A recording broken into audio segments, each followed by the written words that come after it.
जी ने कहा मोतिहारी का चीनी का मिल खुलेगा, मैं चाय पीऊंगा। अरे 11 साल बीत गए, एक कप चाय पी भी नहीं और पिलाने भी नहीं दी किसी को, है कि नहीं? तो अब वो सब नहीं चल रहा है, खोखले भाषण नहीं चल रहे हैं, धर्म की बातें नहीं चल रही है, लोगों में फूट फैलाना नहीं चल रहा है। अब क्या करें? वोट चोरी करते हैं और उसके लिए इतना बड़ा इंतजाम बना रखा है। राहुल भैया जब भी मंच पे चढ़ते हैं वो बताते हैं कि कितना बड़ा इंतजाम किया, SIR, वोट चोरी, सब कुछ, ताकि ये सत्ता में रहे। एक ही मकसद है, हमें किसी न किसी तरह सत्ता में रहना है, बस, और कोई मकसद है ही नहीं। और शिकायत आपसे ये है कि जब ये पूरा सिलसिला चल रहा था और आप धर्म के आधार पर, इस आधार पर, उस आधार पर अपना वोट दे रहे थे, तो आपने आदत बिगाड़ दी, नेता की आदत एकदम बिगाड़ दी। समझ रहे हैं आप?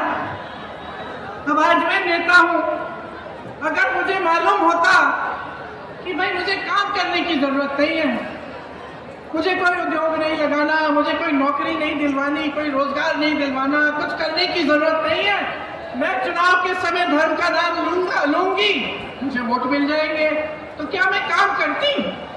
अरे बच्चा नहीं करता है, घर में बच्चा होता है, उसको कहते हो बेटा ये कर लो। अगर उसको पता चल गया कि बगैर कुछ किए कुछ इनाम मिलने वाला, तो नहीं करेगा। अगर आप अपने बच्चों को, बेटों को घर पे बिठाओगे, खाना खिलाओगे, उनकी देखभाल करोगे और उनको कभी बड़े हो गए उनको रोजगार नहीं करना, तो नहीं करेगा, बैठा रहेगा घर पे। उसके मन में ये बात थोड़ी आएगी कि मुझे भी अपने माता पिता के लिए कुछ करना है। उसकी तो ऐश वाला। और यही आपने नेताओं के साथ कर दिया, भाजपा के नेताओं के साथ। चुनाव आया, धर्म की बात, आपने वोट डाला, चलो 5 साल आ रहा, हम क्या करेंगे? चलो अडानी को सारी जमीन दे देते हैं 1 रुपए के दाम पे, चलो अंबानी को सारे जितने भी वो तेल निकालने के वो जो खदान होते हैं वो दे देते हैं। देखिए, इस देश के आप आंखें मूंद के बैठ गए, आपने धर्म के आधार पर अपना वोट दे दिया और इन्होंने क्या किया? इस देश को बेच डाला, इस देश को अपने बड़े बड़े दोस्तों को दे दिया।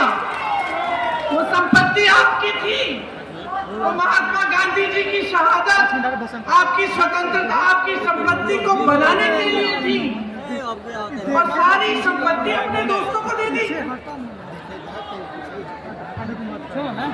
अडानी और अंबानी को देश के खदान, देश के हवाई अड्डे, देश के बड़े बड़े उद्योग, आप नाम लीजिए, या तो अडानी का या अंबानी का है। किसके दोस्त हैं? किसके दोस्त हैं?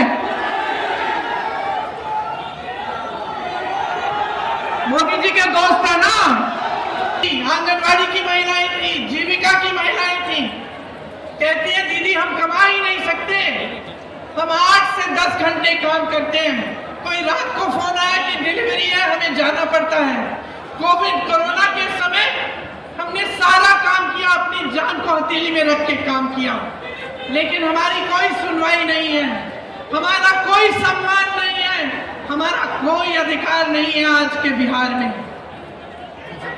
तो मैं आपसे पूछना चाहती हूँ, ये आज का बिहार, यहाँ पे किसका राज है 20 सालों से? बताइए, किसका राज है? वोट चोरों का। मैं तो कहने वाली थी भाजपा नीतीश जी का है, आप कह रहे हैं वोट चोरों का है। आपने मामला पकड़ लिया, मामले की निचोड़ समझ गए आप। देखिए पहले, अब आप समझिए इसमें आपका दोष क्या है। आपसे भी शिकायत है, ये ऐसे 20 सालों से राज नहीं किया इन्होंने। देखिए, शुरू में जब चुनाव लड़ने के लिए आते थे भाजपा के नेता ये सब, तो क्या कहते थे? धर्म की बात करते थे कि नहीं? धर्म की बात करते थे।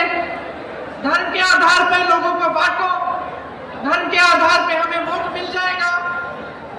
मैं घूमती थी गांव में, लोग बताते थे कि दीदी देखो, धर्म के नाम पे तो हम वोट डाल देंगे, अब हमारे पास नल का नहीं है, पानी नहीं है, बिजली नहीं है, सड़क नहीं है, कोई बात नहीं, हम धर्म के नाम पे मारेंगे, वोट डालेंगे, क्योंकि भाजपा वाले आए हमारे घर, हमसे शपथ खिलवा लिया भगवान के नाम से।